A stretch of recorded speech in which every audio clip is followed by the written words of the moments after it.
जय Hind. Worth नॉलेजिंग channel में आप सब दोस्तों का हार्दिक स्वागत है। देखते हैं आज की वीडियो में टॉप 30 सामान्य ज्ञान के प्रश्न और उसके उत्तर। तो आपको एक ही वीडियो में सारे प्रश्न एक साथ मिलने वाले हैं, यानी कि संविधान के प्रश्न, कंप्यूटर के प्रश्न, विज्ञान टेक्नोलॉजी के प्रश्न, इतिहास, भूगोल, इकोनॉमिक्स, सारे प्रश्न आपको एक ही साथ एक ही वीडियो में मिलने वाले हैं। तो आप इस वीडियो को अंत तक जरूर देखना, यानी कि आपकी आने वाली कोई भी कॉम्पिटिटिव एग्जाम हो तो इसके लिए आपको इस वीडियो बहुत यूज़फुल होने वाला है। तो शुरुआत करते हैं इस वीडियो की। जो हमारा इस वीडियो का भाग है, जो पार्ट है, वो 61वां नंबर का है। तो स्टार्ट करते हैं। सवाल नंबर 1, समुद्री जल से शुद्ध जल किस प्रक्रिया द्वारा प्राप्त किया जा सकता है? तो आसवन से। किससे? आसवन से प्राप्त किया जा सकता है। तुलबुल परियोजना कौन सी? तुलबुल परियोजना किस नदी पर स्थित है? तो है झेलम नदी पर। किस नदी पर है? झेलम नदी पर स्थित है। कौन सी योजना? तुलबुल परियोजना। लोकसभा की बैठक आयोजित करने के लिए अपेक्षित गणपूर्ति क्वोरम क्या है? तो वह है 1/10। कितने हैं? 1/10। भारत में कौन सी जलवायु पाई जाती है? भारत देश में कौन सी जलवायु पाई जाती है? तो हमारे देश भारत में उष्णकटिबंधीय मानसूनी जलवायु पाई जाती है। किस मिट्टी को रेगूर मिट्टी के नाम से जाना जाता है? तो जो काली मिट्टी है, उस काली मिट्टी को रेगूर की मिट्टी से भी जाना जाता है। अगला सवाल, लाल मिट्टी का रंग लाल क्या होता है? तो लाल मिट्टी का रंग लाल इसलिए होता है क्योंकि लौह ऑक्साइड की उपस्थिति के कारण। किसके कारण? लौह ऑक्साइड की उपस्थिति के कारण होता है। भारत के कितने प्रतिशत क्षेत्रफल पर खेती होती है? तो भारत देश के 51% क्षेत्रफल पर खेती होती है। अगला सवाल, भारत के पूर्वोत्तर के राज्यों में जंगलों को काटकर जो खेती की जाती है वह क्या कहलाती है? तो उनको कहते हैं जम खेती। उनको क्या कहते हैं? जम खेती। भारत में रेशम का सबसे अधिक उत्पादन किस राज्य में होता है? तो होता है कर्नाटक में। कहाँ पर होता है? कर्नाटक में होता है। किसका? रेशम का।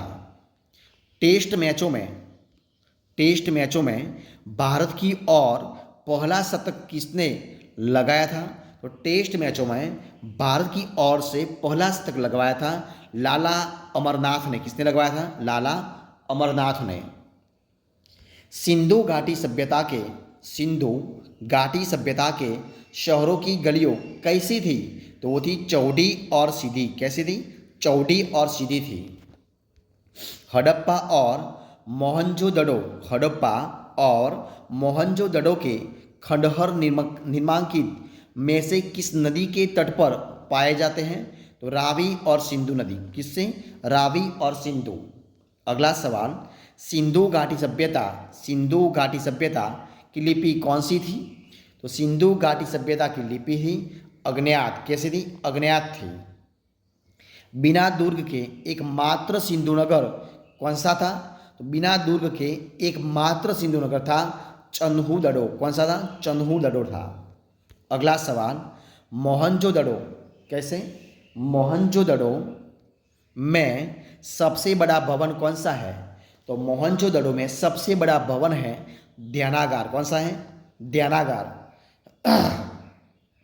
विशाल स्नानागार कौन सा? विशाल स्नानागार यानी कि ग्रेट बाथ कहाँ मिला था? विशाल स्नानागार यानी कि ग्रेट बाथ मिला था मोहनजोदड़ो में। कहाँ पर मिला था? मोहनजोदड़ो में। सिंधु घाटी के लोगों की एक महत्वपूर्ण रचना निम्नलिखित में से किसकी मूर्ति थी? तो सिंधु घाटी के लोगों की एक महत्वपूर्ण रचना थी, वो थी नृत्य करती हुई बालिका। क्या थी? नृत्य करती हुई बालिका। देवी माता की पूजा किससे संबंधित थी? तो देवी माता की पूजा सिंधु घाटी सभ्यता के साथ संबंधित थी। अगला सवाल, सिंधु घाटी सभ्यता का पतन नगर यानी कि बंदरगाह कौन सा था? तो सिंधु घाटी सभ्यता का पतन नगर बंदरगाह था लोथल। कौन सा था? लोथल बंदर था। अगला सवाल, लोथल नामक स्थान पर निम्नोक्त सभ्यताओं में से किसका जहाजी मालगाड़ था? तो लोथल नामक स्थान पर निम्नोक्त सभ्यताओं में से सिंधु घाटी जहाजी, कौन सी? सिंधु घाटी जहाजी मालगाड़ था। अगला सवाल, सिंधु अर्थव्यवस्था की ताकत किससे थी? तो वो थी कृषि से। किससे थी? कृषि से थी। सिंधु सभ्यता के टेराकोटा में निम्नलिखित में से कौन सा पालतू जानवर विद्यमान नहीं था? यानी पालतू, दोस्तों इधर आएगा पालतू जानवर आएगा। कौन सा आएगा? पालतू जानवर विद्यमान नहीं था। पालतू नहीं परंतु पालतू जानवर विद्यमान नहीं था। तो गाय। कौन सा आएगा? गाय। अगला सवाल, देवी माता की, कौन सी? देवी माता की पूजा किससे संबंधित थी? तो देवी माता की पूजा सिंधु घाटी सभ्यता के साथ थी। वैदिक आर्यों का प्रमुख भोजन क्या था? तो वैदिक आर्यों का प्रमुख भोजन था दूध और इसके उत्पाद। कौन सा? दूध और इसके उत्पाद थे। निम्नलिखित में से कौन सा अन्न मनुष्य द्वारा सबसे पहले प्रयोग होने वालों में से था? तो वो था जौ। कौन था? जौ, यानी कि जिसको हम यव बोलते हैं, जौ। अगला सवाल, वैदिक लोगों द्वारा किस धातु का प्रयोग पहले किया गया था? तो तांबा, यानी कि ताम्र का। किसका? तांबा का। वेद शब्द का अर्थ क्या है? तो वेद शब्द का अर्थ है ज्ञान। अर्थ क्या है? ज्ञान। आर्य पूर्वी के साथ अपने संघर्षों में सफल रहे क्योंकि आर्य पूर्वी के साथ अपने संघर्षों में सफल रहे क्योंकि उन्होंने घोड़ों द्वारा चलाए जा रहे रथों का प्रयोग किया था। इसीलिए उन्होंने घोड़ों द्वारा चलाए जा रहे रथों का प्रयोग किया था। इसीलिए आरंभिक वैदिक काल में पूर्ण व्यवस्था किस पर आधारित थी? तो वो थी व्यवसाय पर। किस पर थी? व्यवसाय पर थी। अगला सवाल और इस वीडियो का लास्ट सवाल देखिए क्या है। आर्यों को एक जाति कहने वाला पहला यूरोपियन कौन था?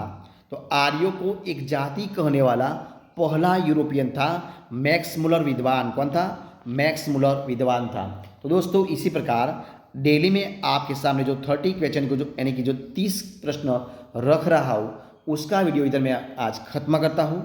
तो अगर आपको मेरा इस वीडियो पसंद आया हो, यूज़फुल लगा हो, अच्छा लगा हो तो इसे लाइक कीजिए, कमेंट कीजिए, आपके दोस्तों में शेयर कर दीजिए और लास्ट में आपने अब तक इसी चैनल को यानी कि वर्थ नॉल्विंग चैनल को सब्सक्राइब नहीं किया है तो उनको सब्सक्राइब करना मत भूलें। हमारे इस वीडियो को अंत तक देखने के लिए आप सब दोस्तों का मैं दिल से बहुत बहुत धन्यवाद करता हूँ। हम लोग फिर मिलेंगे एक नए वीडियो के साथ, नए टॉपिक के साथ। तब तक बने रहें, खुश रहें। जय हिंद, जय भारत, बेस्ट ऑफ लक।